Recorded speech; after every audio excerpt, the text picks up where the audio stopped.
good, good girl. When she picked it up, she discovered Raven, who was completely feral because she was totally unadoptable. She was slated to be euthanized probably that afternoon.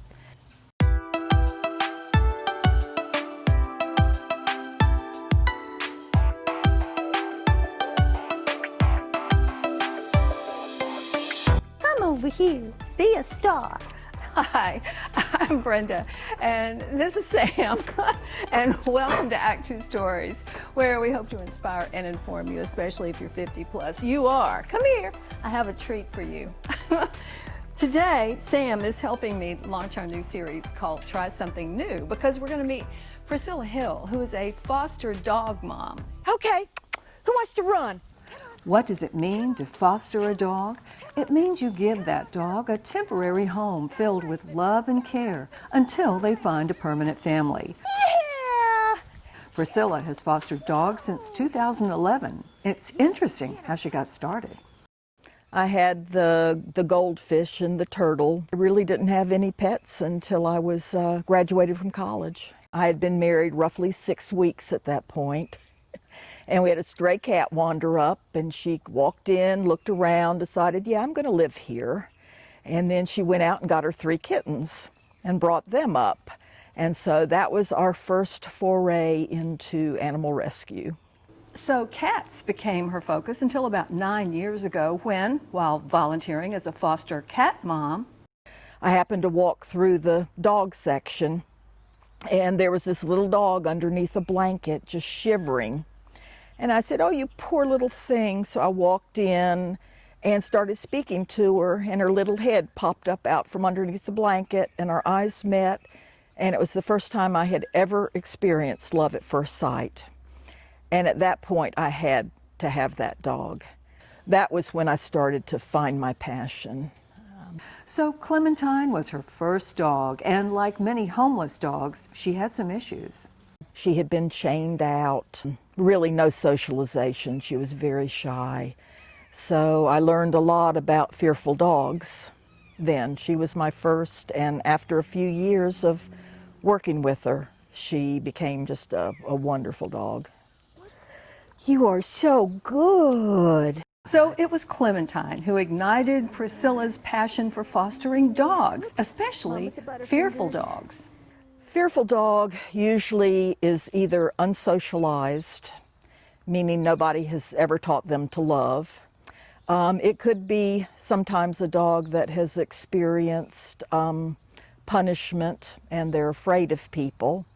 I always say I get a fearful dog and the first thing I have to do is undo everything that's been done to them. You never know. You never know how long it's going to take to undo. You are my good, good girl.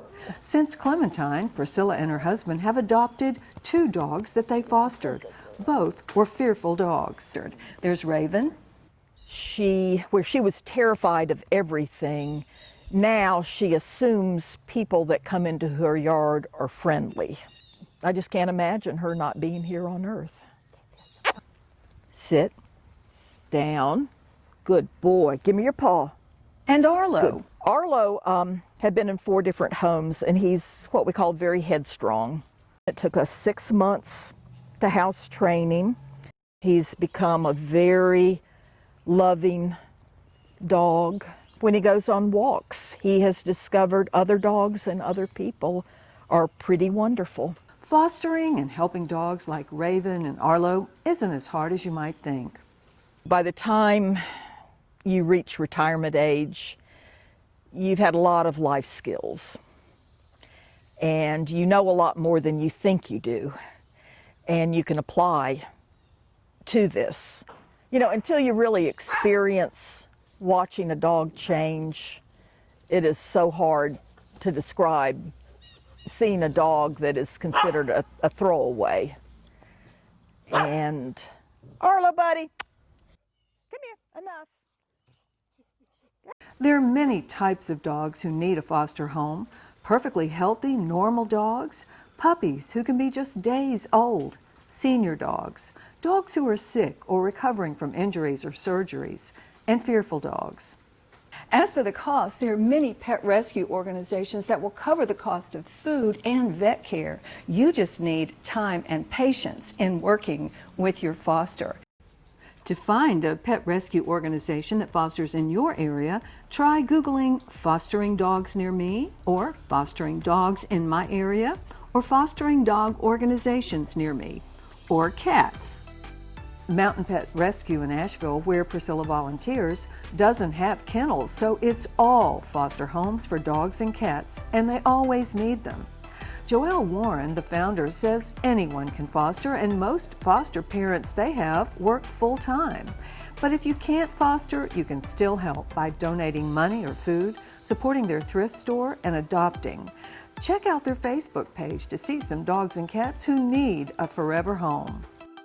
As far as Priscilla, she continues to foster dogs, and in our next Act Two stories, we're going to meet some of them, we're going to hear their stories and some happy endings, and won't that be great? Until then, here's a before and an after.